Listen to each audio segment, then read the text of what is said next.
como é que a máquina funciona, a gente viu que a máquina tem duas configurações básicas primordiais, que é modo torno e modo fresadora. Nessa imagem que está aqui agora, está aparecendo a máquina montada com os dois modos simultâneos. É óbvio que ela não funciona assim, até porque ela vem com somente um conjunto de motor.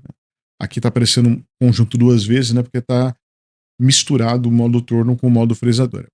Mas aqui no Inventor é fácil a gente separar representações diferentes, né?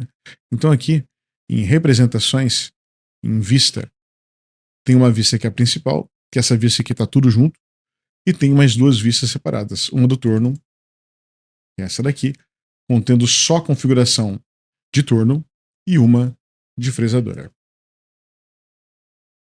Lembrando que o motor que se usa aqui no torno é o mesmo que se usa aqui em cima, tá? Ele só muda de posição e muda de encaixe. Então, a gente aproveita o mesmo motor nessas duas configurações, tanto torno como fresadora. Vou começar a mostrar um pouco mais o modo torno. Torno mecânico é aquela máquina operatriz, é uma máquina de usinagem que ela trabalha por revolução, né? Aqui no torno a gente prende a peça nessa placa, essa aqui é uma placa de 3 castanhas, tá? Se eu entrar aqui, essa placa entra em movimento, ela gira, tá? Essas castanhas também, elas se movimentam para prender e soltar a peça. Então essa placa gira. Enquanto isso, aqui no torno, aqui no carro principal, a gente tem um porta-ferramenta, aqui tem uma ferramenta de corte, e essa ferramenta de corte com o movimento combinado dos volantes transversais, esse do carro superior e esse longitudinal, você consegue dar formato para essa peça, chegar nas dimensões que você precisa por meio de remoção de material por revolução. Esse é um torno mecânico clássico. Bom, mas o que nós temos debaixo do capô? Eu vou abrir essa tampa para a gente ver o que tem por dentro agora. Vamos lá. Aqui, abrindo a tampa, nós temos um conjunto de polias. O motor, ele transmite a rotação para essa primeira polia aqui, que por sua vez também transmite a rotação para aquela polia de cima através dessa primeira correia aqui, tá? Aqui nós temos duas opções de rotação. Você pode montar a correia nessa polia aqui da frente, né? Ou nessa daqui de trás. Na realidade, você tem até uma terceira, né? Você pode. Só que se montar essa aqui, você vai ter que trocar essa correia que transmite para a placa por uma outra posição, tá? Então você tem algumas configurações diferentes que você tem aqui. E cada configuração vai te dar um número de rotações diferente. Aqui no projeto a gente optou por uma montagem, tá? E essa montagem, uma curiosidade, ela está mantendo a correta relação de transmissão entre as polias, tá? Então realmente quando você gira aqui, o giro que tem na outra polia realmente é o que seria a transmissão real de rotação de uma para outra, né? Estamos simulando aqui essa relação de transmissão entre elas. Bom, então essa polia aqui, ela vai receber um movimento do motor que vai transmitir para essa polia que é intermediária, tá? Ela não está ligada em nada, só num eixo aqui livre. O único propósito dela é transmitir a rotação para a placa, né? Então daqui, essa outra correia vai transmitir a rotação para a placa do torno.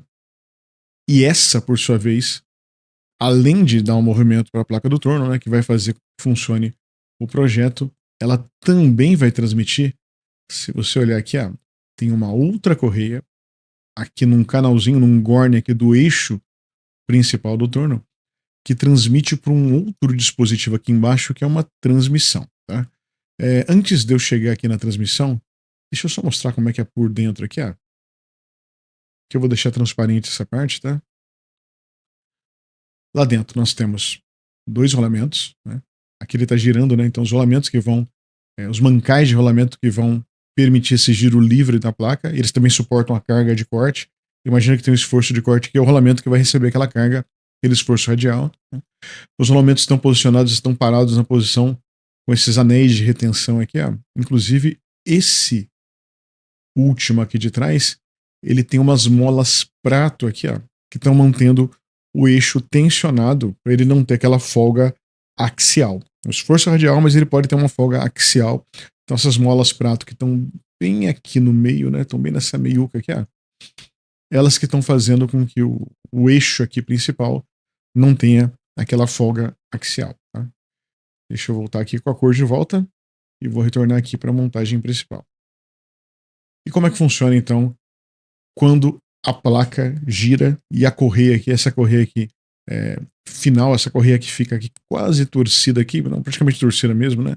Ela transmite o movimento para esse outro conjunto aqui de baixo que eu quero mostrar. Esse conjunto de baixo é o conjunto do barramento que movimenta o carro principal, tá?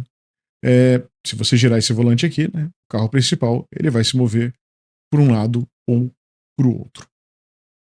Eu vou tirar essa tampa aqui para a gente ver o que tem por dentro.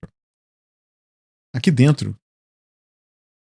movimentado pelo eixo que recebe o movimento da correia de cima, nós temos o eixo com uma rosca sem fim. Tá? Essa rosca sem fim, por sua vez, ela movimenta essa engrenagem daqui. E aí vem a primeira grande mudança que a gente fez em relação ao projeto original. O que acontece é que o número de dentes que tinha nessa engrenagem original é diferente dessa daqui, tá? A princípio, a engrenagem original, que é essa daqui, é uma engrenagem de 40 dentes.